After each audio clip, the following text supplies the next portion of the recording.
ጤና ይስጥልኝ ተመልካቾች ከሲዳማ ብሮድካስቲንግ ኮርፖሬሽን ለሰዓቱ ያዝንላችሁን ዜናዎች ይዘን ቀርበናል። ከዜናዎቹ ጋር አመለወርቅ ሪሶ ነኝ። አብራችሁን ቆዩ።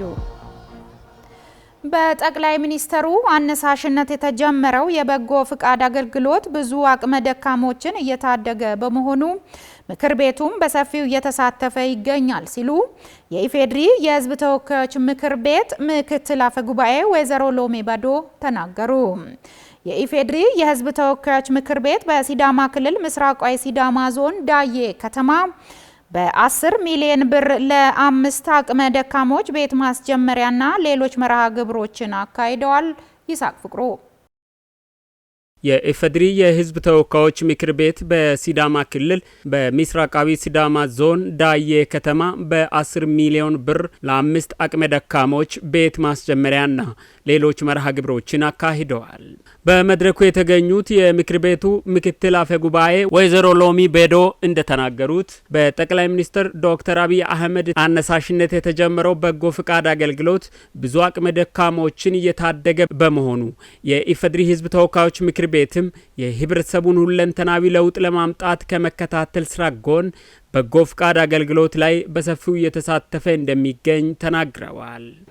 በክቡር ጠቅላይ ሚኒስትራችን ሀሳብ አመንጪነት የመረዳዳት፣ የሰብአዊነት፣ የአብሮነት እሴቶቻችንን አጎልብተን እንዴት አድርገን ህፃናትን መማሪያ ደብተር ስላጡ፣ መጻፊያ እስክሪብቶ ወይም እርሳስ ስላጡ፣ የሚማሩበት ክላስ ስላጡ ቤት እንዳይቀሩ፣ መሬት እንድትለብስ ራቁት እንዳትቀር ለትውልድ አረንጓዴ የሆነች ምድርን ለማስተላለፍ ለማስረከብ ምን መስራት አለብን የሚለው ታቅዶ በባለፉት አመታት ቢያንስ ከ48 ቢሊዮን በላይ ችግኞች የተተከሉበት እነዚህም ፍሬ አፍርተው በኢኮኖሚው፣ በማህበራዊው፣ በተለያዩ ከጤና አንጻር ትላልቅ ለውጦች የመጣበት ሁኔታ ነው ያለው። ለ320 ተማሪዎች የትምህርት ቁሳቁስ ድጋፍና የወጣቶች ማነቃቂያ ስልጠና እንዲሁም የአረንጓዴ አሻራ መርሃ ግብር አካሂደናል ብለዋል። ከዚህ በፊት የተከበረው ምክር ቤት በሐረሪ፣ በሶማሌ፣ በድሬዳዋ አምና ላይ ደግሞ በደቡብ ኢትዮጵያ እና የተለያዩ ቦታዎች ላይ እንደዚህ የመልካም ወይም ደግሞ የበጎ አድራጎት ወይም የሰብአዊ ድጋፎችን በምንችለው መንገድ ሁሉ እያደረግን ነው። ምክር ቤቶች የህዝብ መገለጫዎች ናቸው። ስለዚህ በዚሁ መሰረት እኛም በጣም እድለኞች እንደሆንን ከተመሰረተ ራሱን ችሎ ከወጣ ቅርብ ጊዜ የሆነው ክልል በጣም የምናከብረው ህዝብ በቄጤላ ፕሮግራማችሁ ባህላችሁ የምትታወቁ ማህበረሰብ መሀል ተገኝተን የበኩላችንን ለማድረግ በመቻላችን በጣም ኩራትም ይሰማናል፣ ደስታም ይሰማናል። የሲዳማ ክልል ምክር ቤት ዋና አፈ ጉባኤ ወይዘሮ ፋንታይ ከበደ በበኩላቸው ሲዳማ ክልል ሆኖ ከተደራጀ ወዲህ ህብረተሰቡን ተጠቃሚ የሚያደርጉ በርካታ የልማት ስራዎች እየተሰሩ መሆናቸውን በተለይም አቅመ ደካሞችን የማገዝ ስራ መስራት መቻሉን ጠቅሞ የኢፌድሪ ሕዝብ ተወካዮች ምክር ቤትም ክልሉ በሚያደርገው ላይ ተጨማሪ ድጋፍ በመስጠቱ ምስጋናችን የላቀ ነውም ብለዋል። ለአቅመ ደካሞች ቤት የተጠገኑ አዲስ ቤት የተገነቡ ቀጣይም ደግሞ ብዙ የሚያስፈልጋቸው አሉ። አልጨረስንም፣ ገና ነን። ሰው ስንሆን ለሰው ማሰብ ስንጀምር ነው ይሄ ሁሉ የሆነው። ለአቅመ ደካሞች ደግሞ የሚገባቸውን በመስጠት እነሱም ለሀገር አስተዋጽኦ ያበረከቱና የሰጡ ስለሆኑ እነሱንም በማየት ትልልቆችን በማክበር ሀገራችን ወደ ተሻለ ስፍራ እንድትደርስ ደም ልገሳ፣ የወጣቶች ማይንድ ሴት ስልጠና፣ የተጎዱትና አቅመ ደካሞች ቤት ለመስራት የተለያዩ ፕሮግራሞችን አረንጓዴ አሻራንም ጨምሮ ላውንች ለማድረግ አብራችሁ ለመስራት ደማችን ደማችሁ ነው በማለት ውድቀታችሁ ውድቀታችን ነው፣ እድገታችሁ እድገታችን ነው፣ ልማታችሁ ልማታችን ነው ብለው ከኛ ጋር ለመሰባሰብ ስለመጡ በሲዳማ ክልል ምክር ቤት እና በራሴ ስም ላቅ ያለ ምስጋና እንዲያቀርብ ይፈቀድልኝ። የምስራቃዊ ሲዳማ ዞን ዋና አስተዳዳሪ አቶ ዘነበ ሙንጣሻና የዳዬ ከተማ ከንቲባ አቶ ታምሩ ተሰማ በበኩላቸው በከተማው የተጀመረው የበጎ ፍቃድ አገልግሎት ተጠናክሮ እየቀጠለ መሆኑን ተናግረው ምክር ቤቱ ላደረገላቸው ድጋፍም አመስግነዋል። በዕለቱ በበጎ ስራው ላይ የተሳተፉ የምክር ቤቱ አባላትም በምስራቃዊ ሲዳማ ዞን ዳዬ ከተማ ላይ በመገኘት በበጎ ፍቃድ ላይ በመሳተፋቸው ደስተኛ መሆናቸውን ተናግረው ህብረተሰቡ በሚያገኘው አጋጣሚ ሁሉ አቅመ ደካሞችን የማገዝ ስራ አጠናክሮ ሊቀጥል ይገባል ሲሉም ተናግረዋል። ቀደም የታዘብነው የአቅመ ደካማ ቤት መልሶ መገንባትን ያየ ነው። እንዲሁም አቅመ ደካማ ተማሪዎችን ደግሞ በትምህርት ቁሳቁስ መደገፍንም ተመልክተናል። ይሄ በእውነቱ ሁሉም ህብረተሰብ የሚደግፈው ነገር መሆን አለበት። ምንም የፖለቲካ ልዩነት ሳይገድበን ሁሉም ህብረተሰብ፣ ነጋዴው፣ አርሶ አደሩ፣ ሁሉም የህብረተሰብ ክፍል ሊደግፈው የሚገባ ነገር ነው። መንግስት እንዲሁ ዝም ብሎ በዘመቻ ሊሰራው የሚገባ ፕሮግራም መሆን የለበትም። እኛም ዛሬ የአቅመ ደካሞችን ቤት ለመገንባት ነው ከኢፌድሪ ህዝብ ተወካዮች ምክር ቤት ወደዚህ የመጣ ነው። ከዛም ባሻገር የአረንጓዴ አሻራ ስራችንን 8 ሚሊዮን ችግኞችን በተከልንበት ማግስት ነው ዛሬ በእንሳዳዬ ምስራቃዊ ዞን በእንሳዳዬ ከተማ የመጣ ነው። እዚህም መተን ያስቀመጥነው አሻራችን ነገ ለሀገሪቷ ለትውልዱ ትልቅ ማስታወሻ የሚሆን ስራ ነው የሰራ ነው። በዚህም ዙሪያ ላይ ወጣቶች ነገ ሀገሪን የሚረከቡ ወጣቶች ከመሆናቸው ጋር ተያይዞ ለእነሱም የማይንድ ሴቲንግ ስልጠና ተሰጥቷል። እነዚህ ሁሉ ተግባራት ዞሮ ሰው ተኮር የሆኑ ተግባራት ናቸው። እነዚህን ተግባራት ማድረግ መጀመራችንን እዚህ ያበሰር ነው።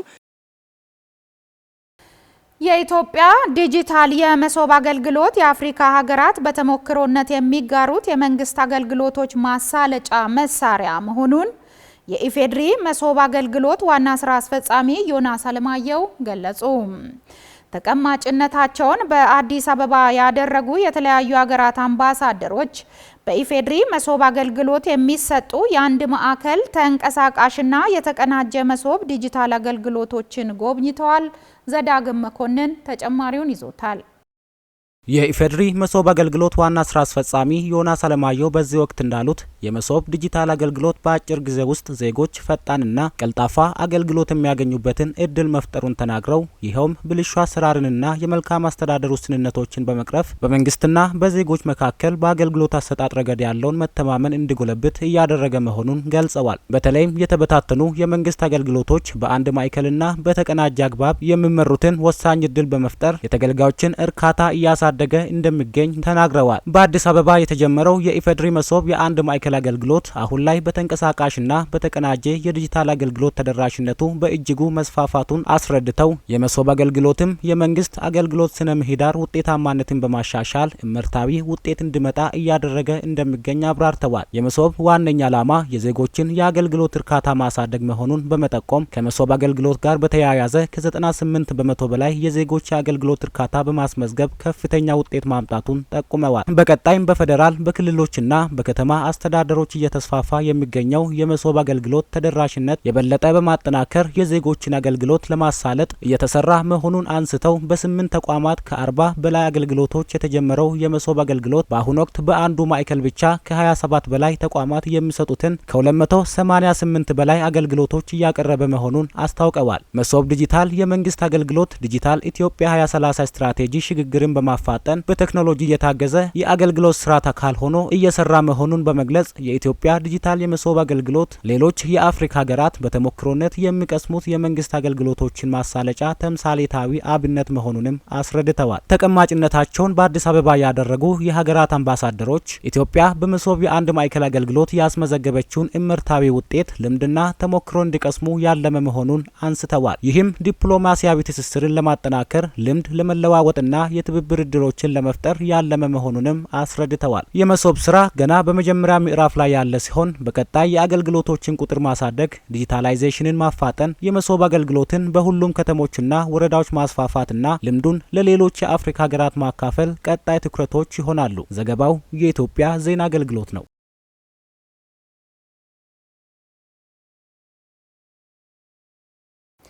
የአመራር ስርዓትና የስራ ባህልን በማሻሻል የከተሞችን ሁለንተናዊ ለውጥ እውን ማድረግ እንደሚገባ የሲዳማ ክልል ብልጽግና ፓርቲ የአደረጃጀት ዘርፍ ኃላፊ አቶ አሸናፊ ኤልያስ ገለጹ። የሲዳማ ክልል ከተማና መሰረተ ልማት ቢሮ ዘመናዊ አገልግሎትና የተቀናጀ ልማት ለከተሞቻችን ብልጽግና በሚል መሪ ቃል የሴክተር ጉባኤውን አካሂዷል። ደሊል ቃሲም ያዘጋጀውን ዘገባ እድገቷ ይሶ እንደሚከተለው ታቀርበዋለች። በመድረኩ ላይ የተገኙት የሲዳማ ክልል ብልጽግና ፓርቲ አደረጃጀት ዘርፍ ኃላፊ አቶ አሸናፊ ኤልያስ በመደመር መንግስት መሪነት የተሰሩ የከተሞች ልማት የዜጎችን ሕይወት መሰረት አድርጎ ለጎብኚዎችና ለኢንቨስትመንት ምቹ መሆን መቻሉን ገልጸዋል። የመጣው ለውጥ ጠንክረን ከሰራን ትውልድ እንዲያስታውስና የሰሩ ትውልድ ደግሞ የሚደሰቱበት እንዲሆን ያደርጋል ያሉት ኃላፊው በህዝብ ዘንድ የመልካም አስተዳደር ጥያቄዎች የሆኑትን የአገልግሎት ችግሮችን መፍታት እንደተቻለ አስረድተዋል። ለሁሉም ምቹ ለሚኖርም ኢንቨስት ለሚያደርግም መዝናናት ለሚፈልግም ማረፍ ለሚፈልግም ምቹ የሆኑ ከተሞችን ለመስራት ነው ይሰራ ያለው። በዚህ መልኩ በክልሉ በ100 ቀን እቅድ በመዘርጋት ሰፊ ስራ ሲሰራ ቆይቷል። በዚህም በርካታ ለውጦች ተመዝግቦባቸዋል። በዚህ አመት ማለት ነው። አንደኛው ኮሪደር ልማት ነው። በስፋት የተሰራበት ኮሪደር ልማት ሐዋሳ ከተማ ላይ የታየው ይሄ ሰፊው ኮሪደር ልማት በ2 3 4 ዙር ኮሪደር ልማቶቹ በተሳካ መልኩ ተፈጽሟል። ይህ ብቻ ሳይሆን በሌሎች ከተሞችም ይርጋለም፣ ወንዶ ገነት፣ ለኩ፣ አለታ ወንዶ፣ ዳዬ ከተሞች ላይ የተጀመሩ የኮሪደር ልማት ስራዎች ተስፋ ሰጪ ውጤቶችን እያሳዩ ናቸው አሉት። የአመራርና ገቢ አሰባሰብ ዘዴን በማሻሻል ከተሞች ዘርፈ ብዙ ለውጥ እንዲያመጡ ማድረግ ያስፈልጋል ያሉት አቶ አሸናፊ ይህንን በእቅድ መስራት እንደሚገባም ተናግረዋል። ገቢ ላይ አሁንም አለ። ማዘጋጃ ገቢን በተመለከተ በርከት ያሉ ገቢ አማራጮች አሉ። ሐዋሳ ከተማም ይሁን በሌሎቹ ምንም እንኳን ገቢያችን እየጨመረ ቢሆን አሁንም ጨምረን መስራት ያለብን አለ። ስለዚህ የጀመርናቸውን መጨረስ በፍጥነት አዳዲሶቹንም መጀመር አዳዲሶቹንም መጨረስ የመብራት የውሃ እና ሌሎች መሰረተ ልማቶች አቅርቦቶቹንም በማሻሻል ከተሞቹ የሁሉም ከተሞች እንደሆኑ በሁሉም ሰው የሚለሙ ለሁሉም አገልግሎት የሚሰጡ የሁሉም ሰው መኖሪያ እንደሆኑ የማድረጉ ስራ ተጠናክሮ የሚቀጥል ነው። የክልሉ ከተማና መሰረተ ልማት ቢሮ ኃላፊ አቶ ብሩክ ሰለሞን በበኩላቸው በበጀት ዓመቱ በተለወጠ አመለካከት በላቀ ትኩረትና በተሻለ ስራ ባህል በመስራት ከተሞችን ለመኖር ለመጎብኘትና ለመስራት ምቹ እንዲሆኑ ማድረግ ተችሏል ብለዋል። ከተሞች በፕላን እንዲመሩ በተደረገው ስራ አበረታች ውጤት ተመዝግቧል ያሉት የቢሮው ኃላፊ መሰረተ ልማቶችን ለማሟላትና ገቢን በተገቢው መንገድ ለመሰብሰብ በትኩረት መሰራቱን አስረድተዋል። ፕላንን ከማስጠበቅ የፕላን ጥሰቶቹን ከማስጠበቅ አንጻር በሁሉም ከተሞቻችን እጅግ የተሳካ በጋራ የሰራንበት አመራሩ በተለይ ከዚህ በፊት የነበረው የፕላን ጥሰቶችን ዝም ብሎ አመራሩ ራሱ የሚሳተፍበት ሂደት ነበረ። በዚህ አመት ደግሞ በተደረገው ትግል አጠቃላይ የፕላን አተገባበር ስራ በጥሩ ሁኔታ በተሳካ ሁኔታ የተፈጸመበት አመት ነበር።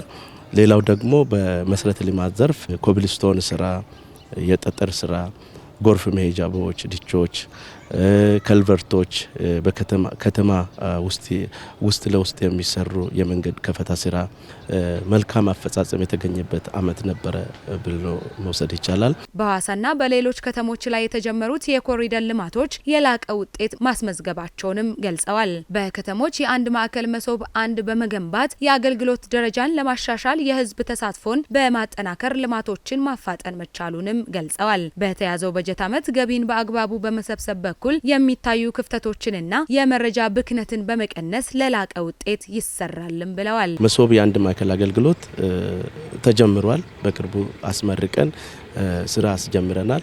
የክልሉም ዋና የአንድ ማዕከል መሶብ አንድ ማዕከል አገልግሎት መስጫ ተቋም አለ።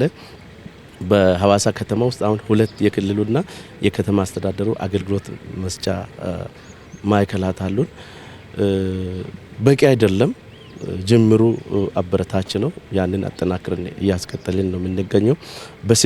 በቀሪ 6ቱም ከተማ አስተዳደሮች አሁን በቅርቡ ከ15 ቀን በኋላ የሚመረቁ 6 የአንድ መሶብ አንድ ማዕከል አገልግሎት ተገንብቶ ሁሉ መሰረተ ልማት ተሟልቶ አገልግሎት ለመስጠት ዝግጅት ላይ ይገኛሉ።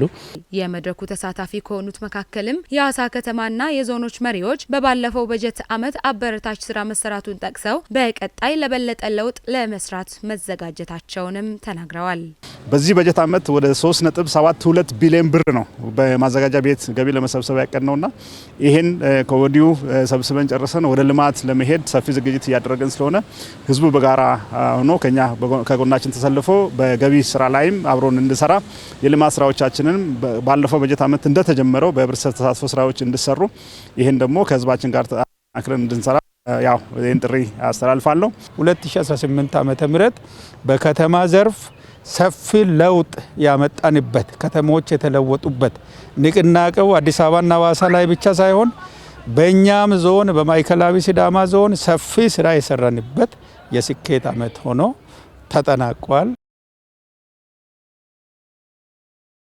ለችግሮች የመፍትሄ መልስ የሚሰጥ እንዲሁም ቀጣይነት ያለው የጤና ስርዓት መገንባት ወሳኝ እርምጃ መሆኑን የሲዳማ ክልል ጤና ቢሮ ገለጸ።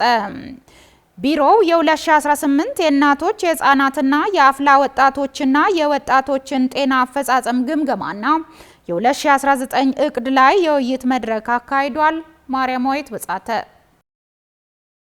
የሲዳማ ክልል ጤና ቢሮ ኃላፊ ዶክተር ሰላማዊት መንገሻ የእናቶች የህፃናትና የወጣቶች ጤና ላይ መስራት ለነገ ጤናማ ሀገርን የሚረከብ ትውልድ መስራት እንደሆነ ተናግረዋል።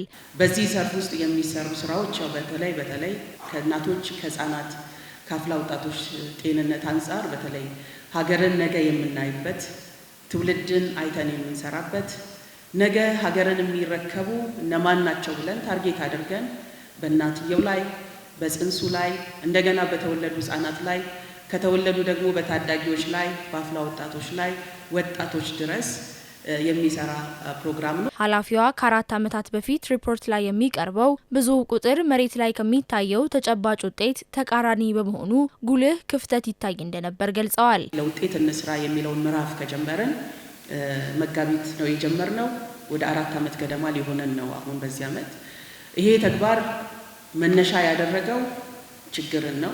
መነሻ ያደረገው ስርዓት ክፍተት አለብን የሚለው ነው። መነሻ ያደረገው ለማህበረሰባችን መልስ አልሰጠንም የሚለው ትልቅ ጥያቄ ነው ይዘን የተነሳ ነው። ትልቁ ችግር የለየነው የቁጥር ችግር አልነበር። አፈጻጸም ሁላችሁም ታስታውሳላችሁ። በቁጥር ደረጃ በጣም ትልልቅ ቁጥሮችን ሪፖርት እንቀበላለን። አድሚን ሪፖርቶቻችን የሚያሳዩት በዛ ሰዓት በነበርንበት ጊዜ የቁጥር ጋፕ የሪፖርት ክፍተት አልነበር። ጉዳዩ ግን ቁጥር ስላልነበረ በትክክል የቱ ጋር ነን የሚለውን ነገር በጥናት የማየት የመለየት ስራ ሰርተናል። እውነትም ሪፖርቱ እኛን ይገልጠን ነበር ወይ? የሚመጣው ከታች ተሰርቷል ተብሎ የሚመጡ ቁጥሮች እውነትም በትክክል የማህበረሰቡን ጥያቄ መልስ የሰጡ ናቸው ወይ? እውነትም ማህበረሰቡ ቢጠየቅ ነው ብሎ ይናገራሉ የሚለውን ነገር በደንብ ፍንትው አድርጎ ያየንበት የጥናት ውጤት ነበር። አክለውም በክልሉ የአፍላ እርግዝናን መከላከል ላይ ተጨባጭ ለውጥ ማምጣት እንደተቻለ፣ ነገር ግን ቀሪ የቤት ስራ እንደሚጠብቅና ለዚህም ያላለሰለሰ ጥረት ማድረግ እንደሚገባ ገልጸዋል። የሲዳማ ክልል የጤና ቢሮ ምክትል ኃላፊና የፕሮግራሞች ዘርፍ ኃላፊ አቶ በላይነህ በቀለ እንደተናገሩት የአፈጻጸም ግምገማው በሪፖርት የሚቀርበውን መረጃና መሬት ላይ ያለውን እውነታ አጣምሮ የያዘ ነበር። ግምገማችን ጠቅላላ አድርጌ ሲያነሳ በአዳራሽ የሚደረግ ብቻ ሳይሆን መስክ ላይ በተጨባጭ አዳራሽ ላይ በሪፖርት የሚቀርበውን ግራውንድ ላይ ምንድነው ፋክቱ የሚለውንም ነገር አይቶ መልካም የሆነ ተሞክሮ ወስዶ ባለሙያዎች ተቀናጅቶ ተደራጅቶ ተነሳስቶ ከሰሩ ለውጥ እንደሚያመጡ ምስክርነትም እየሰጡ ይህንን ትሬንድ ወደ ራሳቸውም ለማስፋት ቃል የገቡበት ነውና ይሄን አቶ በላይነህ አክለውም ቢሮው በክልሉ የእናቶች ቅድመ ወሊድ ክትትል ላይ እንዲሁም የጨቅላ ህጻናት ክትባት አገልግሎትን ተደራሽነት ለማረጋገጥ ሲሰራ እንደነበር አሳውቀው ከዚህ በኋላም ጥራትን የበለጠ ለማረጋገጥ ዘርፈ ብዙ ስራዎች እንደሚሰራ ገልጸዋል። የህጻናት ጤና አገልግሎትን ወስደን ስናይ እጅግ በጣም የተሻለ የክትባት አገልግሎት ከ100% በላይ ያሳኩበት ይህን ከማሳካት አንጻር ጥራቱን የሚጠበቀ የክትባት አገልግሎት ፍትሃዊነቱን የሚጠበቀ የክትባት አገልግሎት ተደራሽ እንዲሆን ከማድረግ አንጻር አጠቃላይ ጤና ኬላዎች በውሎ ገብ ጣቢያና በመደበኛ በስታቲክስ ጣቢያ ላይ ክትባት በየቀኑ እየሰጡ የሚሄዱበት በተለይ በጤና ኬላዎች ውስጥ በጤና አጠባበቅ ጣቢያዎችና በሆስፒታሎች ውስጥ በሁሉም መዋቅሮች በየቀኑ ክትባት አገልግሎት እንዲሰጥ የተደረገበት አመት ነው። ኤስቢሲ ያነጋገራቸው የመድረኩ ተሳታፊዎች በ2018 ዓ.ም የተሳኩ ስራዎችን ይበልጥ በማጠንከርና ቀሪ ክፍተቶችንም ለመሙላት በትኩረት መስራት እንደሚገባ መልእክታቸውን አስተላልፈዋል። የረጅም ጊዜ ፋሚሊ ፕላኒንግ ላይ ያው ብዙ ወረዳዎች ጥሩ አፈጻጸም የለባቸውም። ከእናቶች ከአጭር ከቤተሰብ ምጣኔ ወደ ረጅም ቤተሰብ ምጣኔ ለማሸጋገር ሁሉም ቆርጦ የተነሳበትና ሁሉም በቃ የት ክፍተት እንዳለባቸው ያወቁበት ስብሰባ ነው ብዬ አስባለሁ። ከዚህ በፊት ከነበረበት አሁንም በዚህ አመት ትኩረት እንሰጣለን ብለን የያዝናቸው ኢሲዲ ተብሎ ኢርሊ ቻይልድሁድ ዴቨሎፕመንት ተብሎ እንደ ሀገር ስትራቴጂ ተቀርጾ በ2010 በፈረንጆቹ አቆጣጠር ፖሊሲ ወጥቶለት በአሁኑ ሰዓት ደግሞ ከሌሎች ስራዎች ጋር ተቀናጅቶ መሰራት አለበት ተብሎ ትኩረት የተሰጠበት ኤሪያ ነው ያለው። እሱም እኛም በዚህ አመት በ2019 ላይ በጣም ትኩረት ሰጥተን የምንሰራበት ኤሪያ ነው። በጤናው ዘርፍ በተሰራው ስራ አመርቂ ውጤት መታየቱን የሲዳማ ክልል ጤና ቢሮ ገለጸ። ቢሮው የ2018 የእናቶችና የህፃናት እንዲሁም የወጣቶች የጤና አፈጻጸም ያለበትን ሁኔታ ከባለድርሻ አካላት ጋር በተለያዩ ወረዳዎች ላይ የመስክ ምልከታ አድርጓል። ተጨማሪውን እሌኒ አርቃ ይዘዋለች። የሲዳማ ክልል ጤና ቢሮ የ2018 የእናቶች የህፃናትና የአፍላ ወጣቶች የጤና አፈጻጸም ያለበትን ሁኔታ ከተለያዩ ባለድርሻ አካላት ጋር በወረዳዎች ላይ ተዘዋውሮ የመስክ ምልከታ ባደረጉበት ወቅት የሲዳማ ክልል ጤና ቢሮ ምክትል ኃላፊና የፕሮግራሞች ዘርፍ ኃላፊ አቶ በላይነህ በቀለም ታች ድረስ ተወርዶ በተሰራው ስራም ውጤት መታየቱን ተናግረዋል። 2017 ላይ ማድረስ ያለብን ተብሎ የተቀመጠውን ጊቭ ወስተን ስናይ ቀድመን አሳክተናል። ከዚህ አንጻር ያለው የህፃናትን ሞት በዛው ልክ ለመቀነስ ተሞክሯል። እንደ ሀገር እንደ ክልልም በዛው ልክ ውጤቶች የታዩበት ሁኔታ ነው ያለው። በጤና ተቋም የሚወልዱ እናቶችንም ወሰን ስናይ ከ90% በላይ የሚሆኑ እናቶች በጤና ተቋም የወሊድ አገልግሎት በዚህ አመት እንዳገኙ ሪፖርታችን ያመላክታል። የእርግዝና ክትትል ጀምሮ መጥቶ ለወሊድ አገልግሎት በተዘጋጀላቸው ቦታ ማረፊያ የእናቶች ማቆያ በየጤና አጠባበቅ ጣቢያ አለ። እዛው ነው ቆይቶ የሚወልዱት። ሌላ አልትራሳውንድ ሰርቪስ አለ። ችግር ያለባቸውን ከጽንስ ጋር ችግር ያለባቸውን ለይቶ ወደ ሌላ ቀጣይ የሕክምናውን ሄራርኪ ጠብቆ ወደ ሌላ ሪፈር ከማድረግም አንጻር ከፍተኛ የሆነ አስተዋጽኦ እያበረከተ ያለበት ሁኔታ ነው ያለው። ዶክተር አለማየሁ ሁንዱማ በጤና ሚኒስቴር የስነ ተዋልዶ ጤና የቤተሰብ እቅድ አፍላ ወጣቶች ፕሮግራም ኃላፊ የሲዳማ ክልል ጤና ቢሮ በተለይም በእናቶች በጨቅላ ህጻናት አፍላ ወጣቶች ዙሪያ ፕሮግራም ማዘጋጀቱ በቀጣይነት ለሚሰሩ ተግባራትም ወሳኝ መሆኑን አንስተዋል። የሲዳማ ብሔራዊ ክልላዊ መንግስት ጤና ቢሮ በተለይ የእናቶች ህጻናት ጨቅላ ህጻናት አፍላ ወጣቶችን ፕሮግራም ላይ ትኩረት አድርጎ እንዲሁም የስነ ምግብ ላይ ትኩረት አድርጎ በዚህ መልኩ ማድረጉ አንደኛ ፕሮግራሞቹ እንዲሻሻል ያደርጋል። ከምንም በላይ ደግሞ የምዕተ ዓመቱ ግብ እየመጣ ነው ያለው ዘላቂ የልማት ግብ እየመጣ ነው ያለው ኦልሞስት በ2030 ነው በፈረንጆቹ የሚያልቀው። እንደዚህ አይነት ግቦችን ለማሳካት ደግሞ እንደዚህ አይነት ፕሮግራም ላይ ትኩረት ያደረጉ የስራ አፈጻጸም ግምገማ እንዲሁም ደግሞ እንደሚታወቀው 2019 ጀምረናል። ኦልሞስት ከጀመርን እንግዲህ ኦልሞስት አንድ ወር ከምናምን ሆኖናል። ከዛ ባሻገር ደግሞ የመካከለኛው ዘመን የልማት እቅድም ደግሞ በተለይ ኤችኤስዲፒ የምንለውም ደግሞ እሱም ወደ ስራ የምንገባበት አመት ስለሆነ ለዚህ እንደዚህ ፕሮግራም ስፔሲፊክ ወይም ደግሞ ፕሮግራም ትኩረት ያደረጉ የስራ አፈጻጸም ግምገማ እንዲሁም ደግሞ እቅድን በእቅድ ላይ ውይይት ማድረግ በጣም ወሳኝ ነው ማለት ነው። በቀጣይነትም ከጤና ሚኒስቴር ጋር በመቀናጀት የሚሰሩ በርካታ ስራዎች መኖራቸውንም ኃላፊው ጠቁመዋል። ያየናቸው ጥሩ ተሞክሮዎች ናቸው። ጥሩ ተሞክሮ ማለት ደግሞ ክፍተት የለበትም ማለት አይደለም። ክፍተቶች በየጊዜው ይሞላሉ። እንግዲህ አቅም በፈቀደም መልኩ ጤና ሚኒስቴርም ክልሉም የሚያግዘውን እገዛ እያደረገ ነው ያለው። ምክንያት ግዴታችንም ስለሆነ ለትልቁ ነገር ተጠናክሮ መቀጠል ያለበት ምንድነው አንደኛ ኢንቴግሬሽን ነው ወይም ደግሞ ስራዎች ተቀናጅተው መስራት መቻል አለባቸው። ስራዎች ተቀናጅተው ካልተሰሩ የሚፈለገው ውጤት ስለማያመጣ ተቀናጅተው መስራት መቻል አለበት።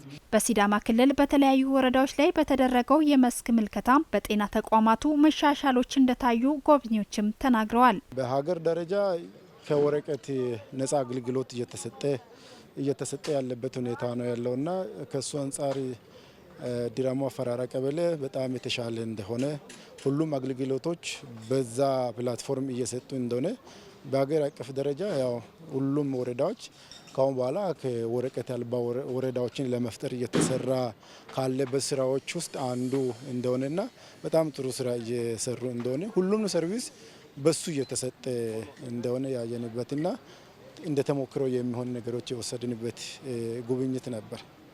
ሶያማ ጤና ጣቢያ ሄደን አይተን ነው የመጣ ነው። እንግዲህ ካየሁት አንጻር ስመለከት ጤና ጣቢያው ኦልሞስት በጣም ሞዴል በሚባልበት ደረጃ ላይ እንዳለ ነው ያየሁት። ያው በራሴ አመለካከትም ካየሁትም አንጻር በጥሩ ስታተስ ላይ እንዳለ ነው ያየሁት። በወንደ ገነት ወረዳ ወሻ ሶያማ ጤና ጣቢያ ያገኘናቸው የጤና ባለሙያዎች ባለፉት ዓመታት በተለይም በወሊድ ወቅት እናቶች ከሩቅ ቦታ ወደ ጤና ተቋማት እስኪደርሱ ድረስ የበርካታዎች ሕይወት ሲያልፍ እንደነበር ያስታወሱት የጤና ባለሙያዎቹ አሁን ላይ ግን መሻሻሎች እንደታዩ ገልጸዋል። ከበፊቱ በጣም የተሻለ ነገር አለ። የተሻለ ነገር ስንል ጤና ጣቢያ ወደ ጤና ኬላዎች ላይ እያደረገ ያለ ነገሮች ቲሞች አዋቅሮ መልቲዲሲፕሊናሪ ቲም የሚባል አለ። እነዛ ቲሞች የተዋቀሩ ከየኬስ ቲሙ ላይ የተውጣጡ ናቸው። እነዛ ቲሞች ተውጣተው ወርደው በጤና ኬላውን ሰፖርት ያደርጋሉ። ሳውንድ ማለት አንድ እናትን የእናት ሁኔታንና የልጅ ሁኔታን በደንብ አድርጎ የሚያጣራ ነገር ነው። ይሄ ማለት ትልቅ ነገር ነው። ይሄ ባለመኖሩ ብዙ ጊዜ የተጎዳንበትና ብዙ እናቶችም የተጎዱበት ሁኔታ ነው ያለው። እኛም ተንገላተናል፣ እናቶችም ተንከራተዋል ማለት ነው። አሁን ሰርቪስ ጠቅላላ ጀምረናል። በቅርቡ ደግሞ ኢሲዲ የሚባል ሰርቪስ ክፍል ራሱን አጠቃለን ጀምረ አገልግሎት እየሰጠ ነው። 2 ሳምንት ሊሆነን ነው። ኢሲዲ ማለት ያው ህጻናት እድገት ክትትላቸውን እንደ መዋያ ማቆያ አድርገ ነው ጤናማ የሆነ እድገት ላይ ናቸው ወይስ ምንድናቸው የሚለውን አሰስ እያደረግን በአጠቃላይ ሰርቪሱን ለህብረተሰቡ በነጻ አገልግሎት መስጠበት ሂደት ነው።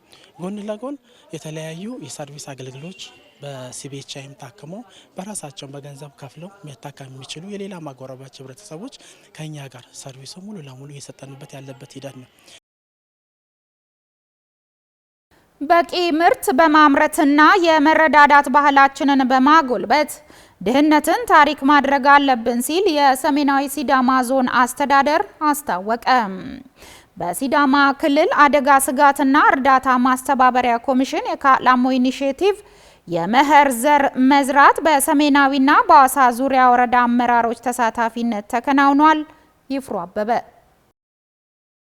በሲዳማ ክልል አደጋ ስጋትና እርዳታ ማስተባበሪያ ኮሚሽን በካላሞ ኢኒሼቲቭ ድንገተኛ አደጋ በሚከሰትበት ወቅት የሚያስፈልገውን የእህል እርዳታ በራስ አቅም የመሸፈን ተግባራት አንዱ የሆነውን የእርሻ ምርት ለማሳደግ የመኸር ዘር የመዝራት ተግባር በአዋሳ ዙሪያ ወረዳ ሳማ ጀርሳ ቀበሌ በዞንና ወረዳ አመራር አካላት ተሳታፊነት ተከናውኗል። በሁነቱ ላይ የተገኙት የሰሜናዊ ሲዳማ ዞን ዋና አስተዳዳሪ አቶ ጻዲቁ ባጢሶ ለሲቢሲ በሰጡት መረጃ ኢኒሼቲቭን ለመደገፍ ከ200 በላይ ሄክታር መሬት በመኸር አዝመራ ለመሸፈንና ከዞኑ ህዝብ ከ22 ሚሊዮን ብር በላይ ለመሰብሰብ እንዲሁም በድንገተኛ አደጋ ወቅት የሚያስፈልግ እርዳታን በራስ አቅም ለመሸፈን የሚያስችሉ ሌሎች ተግባራት በቅር ተይዘው እየተከናወኑ እንደሚገኙ አስረድተዋል። እንደ ዞናችን 202 ሄክታር ይዘን ወደ ስራ ገብተናል። ከ22 ሚሊዮን በላይ ከማህበረሰባችን መሰብሰብ እንችላለን በሚል ደረሰኝ አሰራጭተን እርስ በርስ መረዳዳት እንችላለን በሚል ኮንሰፕት ይህንን ስራ በስፋት እየሰራን ነው የምንገኘው። ምርት ማከማቸት እንችላለን በሚል በተዘጋጁ መጋዘኖች ላይ ምርት ማከማቸት እህል የመሰብሰብ ስራ እየሰራን ነው የምንገኘውና ይህንን አጠናክረን መሄድ እንዳለብን ነው። ይህንን አጠናክረን መሄድ ያለብን ለምንድን ነው? ከዚህ በፊት የለመድነው የእርዳታ ድጋፍ ነበርና እሱ አሁን ቀርቷል። እንደ ሀገር ነው የቀረው። መቅረትም ያለበት ጉዳይ ነው የቀረው። በእርዳታን የሚለምን ሀገር ሞራል ሊኖረው አይችልም። አያይዞም የኢኒሼቲቭ እቅድ የበለጠ ስኬታማ እንዲሆን የህዝቡ የመረዳዳት ባህል ተጠናክሮ መቀጠል እንዳለበት በማሳሰብ ድህነትን እንደ ጸጋ አድርጎ ከመቀበል አስተሳሰብ ህዝቡ መውጣት እንደሚገባና የአመራር አካሉም በዚያው ልክ የማስተባበሩን ስራ በቁርጠኝነት መስራት እንዳለበት አስገንዝበዋል። እርስ በርስ መተጋገዝ አለብን። ጊዜው መተጋገዝን መረዳዳትን የሚጠይቅ ነው። ከድህነት መላቀቅ እንችላለን የሚል ስነ ልቦና ወኔ ሁሉም መያዝ አለበት የሚል ነው። ሁለተኛ ስነ ልቦናና ወኔ መያዝ ብቻ ግብ ላይሆን ይችላል። መስራት አለብን። ጠንካራ ሰራተኛ መሆን አለብን። ይህንን የማስተባበሩ ሚና ደግሞ ያመራሩ ነው። አመራሩ የማስተባበር ሚናውን የመሪነት ሚናውን በአግባቡ መወጣት አለበት። የሲዳማ ክልል አደጋ ስጋትና እርዳታ ማስተባበሪያ ኮሚሽን ኮሚሽነር ኃይሉ ሐሰና በበኩላቸው በካላሞ ኢኒሼቲቭ በተፈጥሮና በሰው አማካይነት የሚከሰተውን አደጋ በራስ አቅም ለመቋቋም የሚያግዙ ቅድመ ተግባራት እየተከናወኑ እንደሚገኙ ገልጸው ለአርሶ አደሩ ማህበረሰብ መልእክት አስተላልፈዋል። ከድህነት ወደ ምርታማነት ህዝባችን ማሸጋገር ዳግማዊ የአድዋ ድል ነው ተብሎ በተያዘው እቅድ መነሻ የሚሰሩ ስራዎች ውስጥ አንዱ ነው ዛሬ እየተዘራ ያለው። እሱ ብቻ አይደለም፣ ፈንድ እያሰባሰብን እንገኛለን። በትንሹ ከ100 ብር ጀምሮ ገንዘብ ይሰበሰባል። ከሚሰበሰበው ገንዘብ ከምግብ ውጪ ያሉ ቁሳቁሶችን በማከማቸት በግዢ ችግር ለደረሰባቸው ወገኖቻችን ከዛው አንስተን የምናድልበት ስርዓትን ኢንስቶል እያደረግን እንገኛለን። ሌላው የፎጮ ስርዓትንም ጭምር ሪስቶር እያደረግን ድሮ እንደ ሲዳማ ማህበረሰብ እህል በሚወቃበት ጊዜ ያለው ለሌለው ፎጮ እየሰጠ በሁሉም ቤት እህል ተበልቶ የሚታደርበት ስርዓት ነው የነበረው። ያንን ስርዓት ሪስቶር እያደረግን ህዝባችን ከድህነት እናወጣለን ስንል ያለው ለሌለው አግዞ ሰጥቶ አቅም እንዲፈጥር አድርጎ መንግስትም በዛ ላይ አግዞ ከድህነት ለመውጣት በተያዘው እቅድ መሰረት እነዚህና መሳሰሉት ሰፋፊ ስራዎች እንደ ክልል እየሰራን እንገኛለን። የሐዋሳ ዙሪያ ወረዳ ዋና አስተዳዳሪ አቶ ደሳለኝ ደምሴ የወረዳ አመራር ደሞዙን ድጋፍ ከማድረግ ሌላ የወረዳ አስተዳደርም የኢኒሼቲቭን ተግባራት ውጤታማ ለማድረግ ምርትና ምርታማነትን የሚያሳድጉ ፓኬጆችን ተግባራዊ እያደረገ እንደሚገኝና ሌሎች ተግባራትም በእቅድ እየተከናወኑ እንደሚገኙ ተናግረዋል። በወረዳችን ያሉ አርሶ አደሮች ስፔሻሊ ምርትና ምርታማነት የሚጨምሩ ፓኬጆችን በመጠቀም በሰፊው እየሰሩ ናቸው። ባለፈው በበልግ ጊዜ ሰፊ ስራ ተሰርቷል። አሁን ደግሞ መኸር ወቅት ነው። በመኸር ደግሞ የመጀመሪያው አዝመራ ምርቱ እየደረሰ ስለሆነ ተኪ ምርት ማምረት አለበት አርሶ አደሩ። አሁን ለምሳሌ በቆሎ ደርሷል። በውሱ ደግሞ በሎቄ መትከል፣ ስኳር ድንች፣ ስራ ስር ድንች በመትከል የምግብ ዋስትናን ያረጋግጣል ብለን በእቅድ እየመራን ነው።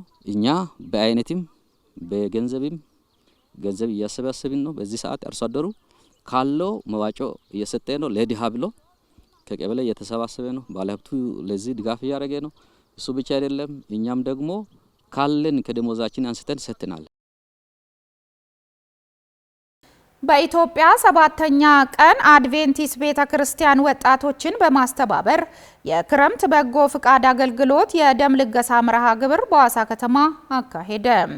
በመርሃ ግብሩ ከሀገር ውስጥና በውጭ ሀገር የሚኖሩ ተጋባዥ እንግዶች እንዲሁም የቤተክርስቲያኗ ወጣቶች በተገኙበት ተከናውኗል። ዘዳግም መኮንን በየዓመቱ የሚደረገው ይኸው በጎ ማህበራዊ አገልግሎት የሰውን ሕይወት በመታደግ ረገድ ያለው ፋይዳ የላቀ መሆኑን ግንዛቤ ውስጥ በማስገባት ደም መለገስንና ሌሎች የተለያዩ ማህበራዊ አገልግሎቶችን ምዕመናንን በማስተባበር እንደሚሰሩ የቤተ ክርስቲያን ኃላፊዎች ገልጸዋል። በመርሃ ግብሩ ላይ የተገኙት በ7ኛ ቀን አድቬንቲስት ቤተ ክርስቲያን የምስራቅ ኢትዮጵያ ዩኒየን ሚሽን ዋና ጸሐፊ ፓስተር ነጋሽ ጴጥሮስ እንደገለጹት ቤተ ክርስቲያኗ ከመንፈሳዊ አገልግሎት ባሻገር በእንደዚህ አይነት ሕይወት አዳኝ ተግባራት ህብረተሰቡን በማስተባበር ማህበረሰቡን ማገልገል የነፍስ እርካታን የሚጨምር ተግባር በመሆኑም ደም በመለገሳቸው እጅግ ደስተኛ እንደሆኑ በመግለጽ ደም መለገስ ህይወት የሚታደግ ተግባር እንጂ የሚጎዳ ነገር እንዳልሆነ ተናግረዋል። ጤናማ የሆነ ሰው ሁሉ ሌላውን ማገልገል አለበት። ክርስቶስ ወደዚህ ምድር የመጣው ሰውን ለማገልገል ነው። እኛ ደግሞ ሰውን በማገልገል የሚገኝ ደስታ ከምንም ጋር አይወዳደርም። ስለዚህ ዋናው ጤናማ የሆነ ሰው ማህበራዊ ጤንነት አለ፣ መንፈሳዊ ጤንነት አለ፣ አካላዊ ጤንነት አለ። በእነዚህ ነገሮች ጤንነት ያለው ሰው ሌላውን ነው መርዳት ያለበት ማገልገል ያለበት። ስለዚህ በሀገራችን ብዙ ጊዜ የደም ባንክ ላይ ችግር አለ ባካችሁ ተብሎ እንትን ይነገራል። ስለዚህ እኔ አሁን ደም ሰጥቻለሁ፣ ምንም የጤንነት ለውጥ አልተከሰተም በሰውነቴ ላይና ስለዚህ የሚጎዳ ነገር ስላልሆነ ሰው ህይወቱን የሌላውን ህይወት ለማዳን በሀገራችን የትራፊክ አደጋ ይበዛል፣ የወሊድ እናቶች እንደዚህ አይነት ችግር ይበዛል። ስለዚህ እነዚህ ሰዎች የኛ እንደሚፈልጉ ሰዎች ከሆነ ጤናማ የሆኑ ሰዎች በዚህ ላይ በንቃት እንዲሳተፉ እኔ ጥሪ አደርጋለሁ። ቤተ ክርስቲያኗ ይህን መልካም ተግባር በወሊድ ምክንያት የሚሞቱትን የእናቶችን ህይወት ለመታደግ እንዲሁም በተለያዩ አደጋዎች ምክንያት ለሚከሰት ደም መፍሰስ ደማችንን በመለገስ ወገኖቻችንን እንድረስላቸው በሚል ዓላማ እየሰራች መሆኑን ደግሞ የመርሃ ግብሩ አስተባባሪ አቶ ተስፋዬ ጋሎ ገልጸዋል። በተጨማሪም ወጣቶችን በማነጽ ለእንደዚህ አይነት በጎ ስራ ለመሳተፍ ራሳቸውን ብቁ ለማድረግ የሚያስችላቸውን የተለያዩ ስልጠናዎች እየሰጡ እንደሆነም አስተባባሪው አክለዋል። ደም መለገስ ጠቃሚ እንደሆነ ስለምናስተምርም ወጣቶች ከልጅነታቸውም ጀምሮ መስጠት በሚችሉበት እድሜ ላይ ጤነኞች መሆን ከቻሉ መስጠት እንዲችሉ አንድ ፕሮሞት የምናደርግበትን መንገድ ነው። ኮሚኒቲንም ሰርቭ የምናደርግበት መንገድ ስለሆነ ነው። አሁን እዚህ ያሉት ወጣቶችን አስተባብረን ደም እንድንወስድ እያደረግን ያለ ነው። ኦነስትሊ ስፒኪንግ በዚህ አሁን ከተለያዩ ቦታ መጥተዋልና ይሄን ያህል ሰው ደም ይስጣል ብለን አላቀድንም። ቮለንተሮች የሆኑትን ይስጣል በሚል ነው የጠራናቸው። ያው ያቁታል እየሰጡም የቆዩ አባላቶች ስላሉን በዛ መነሻ ነው የሰጠናቸው። ይሄን ያህል ሰው ይስጣል ብለን ፕላን አላደረግንም፣ ግን ይሰጣሉ። በፈቃዳቸው የጎዳና ፈላጊዎች አሰልጣኝ የሆኑት አቶ ስዩም አለሙ በጤና ላይ ልዩ ትኩረት ሰጥተው እንደሚሰሩ ገልጸው በጎ ማድረግ እጅግ የሚያስደስት ተግባር በመሆኑም ሁሉም ጊዜውን ረብ የለሽ ስራ እየሰራ ከሚያባክን እንደዚህ ባሉ መልካም ስራዎች ላይ በመሳተፍ የማህበረሰቡን ችግር ለማቅለል እንዲተጋ ጥሪ አቅርበዋል። እንደ አጠቃላይ ጎዳና ፈላጊ ወይም ፓስፋይንደር የራሱ ዓላማና ግብ አለው። ዓላማው በዚህ ትውልድ የክርስቶስን ዳግም ምጽአት ለዓለም ማዳረስ ሲሆን ግቡ ደግሞ የክርስቶስ ፍቅር ያስገድደናል። አሁን በክርስቶስ ፍቅር በሚለው ውስጥ የምናካትታቸው ብዙ ነገሮች አሉ። አንደኛ ወጣቶች ጊዜያቸውን በተለይ ክረምት ላይ ትኩረት አድርገን የምንሰራው ባልባሌ ቦታ እንዳያሳልፉ ለቤተሰቦቻቸው፣ ለቤተ ክርስቲያን፣ ለሀገር የተሻለና መልካም ዜጋ እንዲሆኑ ክረምትን ተጠቅመን የክርስቶስ ፍቅር ያስገድደናል በሚለው መርህ በስነ ምግባር ታንጸው እንዲያድጉ እንዲሰብስበን ከየቦታው ትምህርቶችን እናስተምራቸዋለን። ለወጣቶች የማስተላልፈው መልእክት ምንድነው? በጎ ማድረግ ማንንም ዜጋ ያስደስታል። በጎ ለማድረግ ሃይማኖተኛ መሆን ያስፈልጋል ብዬ አላምንም። ሰው መሆን ነው የሚያስፈልገው። ሰው መሆን ግን ሰዎች እንዲጀምሩ የሚያነሳሳውን ነገር መፍጠር አለብን።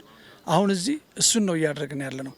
አሁንም በዚህ ሚዲያ የሚከታተሉ ሰዎች ግሩፕ ባይኖራቸውም እንደዚህ አይነት አጋጣሚ ባይኖራቸውም በጎ ማድረግን ከጎናቸው ካለው ከጎረቤታቸው ካለው ቢጀምሩ በጎ ማድረግ ለሌላው መኖር ለራስ በረከት ስለሆነ ወጣቶችን ሁሉ እንደ በሚዲያ ተጠምደን ሁል ጊዜ ጊዜያችንን ከምናጠፋ ሚዲያ መጥፎ ነው ማለት አይደለም። ብዙ ጥሩ ነገሮች አሉ።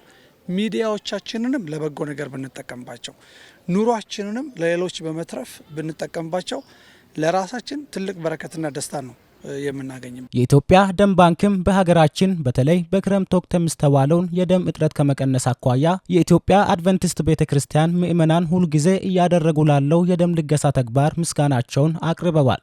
የኢትዮጵያ አድቬንቲስት ቤተክርስቲያን ከኛ ከደም ባንክ ጋር በጣም ክሎዝሊ እየሰራ ያለ እንትን ነው ቤተክርስቲያን ነው። ያን ለማለት የቻልኩት ምንድነው በየ3 ወሩ በየብራንቻቸው ወጣቶችን በመሰብሰብ ደም በማስለገስ ይታወቃሉ። ከዛ በተጨማሪ ደግሞ እንደዚህ ክረምት ላይ በበጎ ፈቃድ ስራ ሲወጡ እኛን በማሳተፍ ደም በማስለገስ ከማህበረሰቡም ከራሳቸው ወጣትም ከኛ ጋር አብሮ እየሰሩ ያሉ ናቸውና በዚህ አጋጣሚ በጣም ለማመስገን ፈልጋለሁ።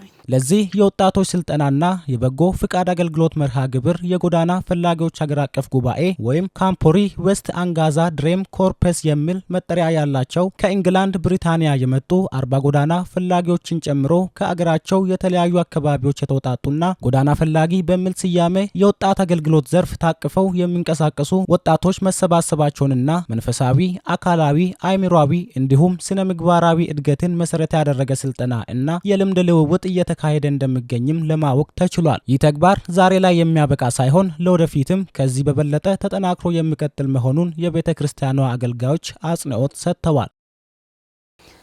የበጎ ፍቃድ አገልግሎት ሰብአዊነትን ብቻ መሰረት በማድረግ የሚከወን ተግባር በመሆኑ የወጣቶች ተሳትፎ የጎላ አስተዋጽኦ እንዳለው ተገለጸ።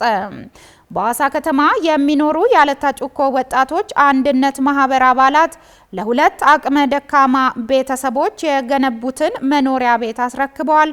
ቅድስት ደነቀ ያዘጋጀችውን ዘገባ ኪሩቤል ፈለቀ እንደሚከተለው ያቀርበዋል። የአለታ ጩኮ ወጣቶች አንድነት ማህበር አባላት የሆኑት የበጎ ፍቃድ ሰጪ ወጣቶች በአለታ ጩኮ ወረዳና በቱላ ከተማ አስተዳደር ለሚኖሩ ሁለት አቅመ ደካማ ቤተሰቦች አዲስ መኖሪያ ቤቶችን በመገንባት ከአስፈላጊ የቤት ዕቃዎች ጋር አስረክበዋል። የአለታ ጩኮ ወረዳ አስተዳዳሪ አቶ ተሻለ ተስፋዬ እንደገለጹት አቅመ ደካሞችን መደገፍ ከበጎ ፍቃድ ስራዎች ዋነኛ ተግባራት አንዱ ነው። በወጣቶቻችን ተሳትፎ የተሰራው ስራ አበረታች መሆኑን እና እስካሁን በወረዳውም ለአምስት አቅመ ደካማ ቤተሰቦች የመኖሪያ ቤት በመገንባት ማስረከብ መቻላቸውን ገልጸዋል። የዛሬውን እኛን ፕሮግራም ለየት የሚያደርገው ያው ከዚህ አካባቢ የተውጣጡ ወንድሞቻችንና ወጣቶቻችን ተሰባስበው በህብረተሰብ ከዚህ በፊት ይሄ አምስተኛ ዙራቸው ነው። እዚህ ብቻ አይደለም፣ በሌላ ወረዳ በሌላ አካባቢዎችም እንደዚህ የተረዱ የተቸገሩትን እየረዱ የተራቡትን እየመገቡ ቤት ላጡ ቤት እየገነቡ ያው የፈጣሪ በሰጣቸው ጸጋና ባላቸው ልምድ በዚህ ልክ እየሰሩ ያሉበት ሁኔታ ነው ያለው። የቱላ ከተማ አስተዳዳሪ አቶ ሽጉጤ ሹራሞ በበኩላቸው ወጣቶቹ የሰሩት ስራ በእውነት የሚያስደስት መሆኑን ጠቅሰው ሌሎች አካባቢዎችም ይህንን ተሞክሮ በመውሰድ ተመሳሳይ ስራዎችን እንዲያከናውኑ ሲሉም አሳስበዋል። ለክፍለ ከተማችን ወጣቶችም ለሌሎችም እንደ ክልላችን ላሉትም ትምህርት ነው። ስለዚህ ይህንን ወጣቱ ደግሞ ይህንን ባለሀብቱ ወጣቱ ሁሉም ተደራጅቶ እንደዚህ የተቸገሩትን መርዳት እንዳለበት ነው እኔ መልእክቴን የሚያስተላልፈው። ስለዚህ እኔ ትልቅ በህዝብም ስም በመንግስትም በክፍለ ከተማ ስም እኔ ትልቅ ምስጋና አለኝ። የአለታ ጩኮ ወጣቶች አንድነት ማህበር ሰብሳቢ ዶክተር አዱኛ ገብረ ጊዮርጊስ እንደገለጹት ማህበሩ በ2012 ዓ.ም በ50 ወጣቶች የተጀመረ ሲሆን እስካሁን ድረስ በተለያዩ ወረዳዎች ለሚገኙ ችግረኛ ዜጎች መኖሪያ ቤት በመገንባት በተለያዩ ህመሞች ለሚሰቃዩ ዜጎች ድጋፍ በማድረግና ሌሎች ሰብአዊ አገልግሎቶችን በመስጠት ላይ እንደሚገኝ ተናግረዋል። ማህበሩን የጀመርነው ከ2012 ጀምሮ ነው ወደ ስራ የገባ ነው። ዋና ያነሳሳን ነገር ምንድነው? አንድ ላይ የምንኖር በሐዋሳ ነው የምንኖረው፣ ሌላም ቦታ የሚኖሩ አሉ። ግን አጠቃላይ እዛው አብረን አድገን አብረን ተወልደን የወጣንበት አካባቢ ስለሆነ አንድ ላይ ቁጭ ብለን ዝም ብለን ሻይ ቡና እያልን ለምንድነው ይሄን ነገር አስፍተን ማን ጀምሮ ለምንድነው ድሃውን መድረስ ከቻልን እንዳቅማችን ብለን ልክ ዶክተር አብይ ይሄንን ኢኒሺዬሽን ካነሱበት ጊዜ ጀምሮ ቀጥታ ወደ ስራ ገባን። ስንጀምር ወደ አንድ ቤት ነው የጀመርነው። አንድ ቤት ጀመርን። ከዛ በቤት ብቻ አላቆምንም። በህመም የሚሰቃዩ አልጋ ላይ ያሉ የሚያሳክም ሕክምና እርዳታ ያጡትን በገንዘብም እየደገፍን ከዛም አልፎ ደግሞ መንቀሳቀስ ስለማይችሉ ዊልቸርም እየገዛን እየሰጠን ኩላሊት ፌል ላደረገባቸው ደግሞ ለዛ ለነሱም ያቅማችንን ያህል የብር ዳያሊሲስ እንዲያሰሩ ንቅለ ተከላም እንዲተክሉ የሚያስችል ብቻ ሳይሆን እኛ እንደ አቅማችን ለዛ ለነሱ ድጋፍ የሚሆን ነገር እያደረግን ቆይተናል። ከዛም አልፎ ደብተር፣ እስክሪብቶ እየገዛን ለተማሪዎችም እየሰጠን ነው ይሄድን ያለነው። በዋናነት ቤት ላይ ትኩረት ብቻ አድርገን ሳይሆን አጠቃላይ ድሃውን መድረስ የምንችልበትን እንደ አቅማችን በፈቀደ ድሃውን የምንደርስበትን እንትን ይዘን እየሄድን ያለነው። ድጋፍ የተደረገላቸው ቤተሰቦችም ስለተደረገላቸው ድጋፍ ሀሳባቸውን ሲገልጹ ከዚህ በፊት በማይመች ቤት ውስጥ እንኖር ነበር፣ አሁን ግን በወጣቶቹ ድጋፍ አዲስ ቤት ማግኘታችን በጣም ደስተኞች አድርጎናል ብለዋል። ተመልካቾች ከሲዳማ ብሮድካስቲንግ ኮርፖሬሽን ለሰዓቱ ያዝንላችሁ ዜናዎች እነዚህን ይመስሉ ነበር። ከዜናዎቹ ጋር አመለወርቅ ኦሪሶ ቆይታ አደረኩኝ። ከቀሪ የጣቢያችን ዝግጅቶች ጋር መልካም ምሽት።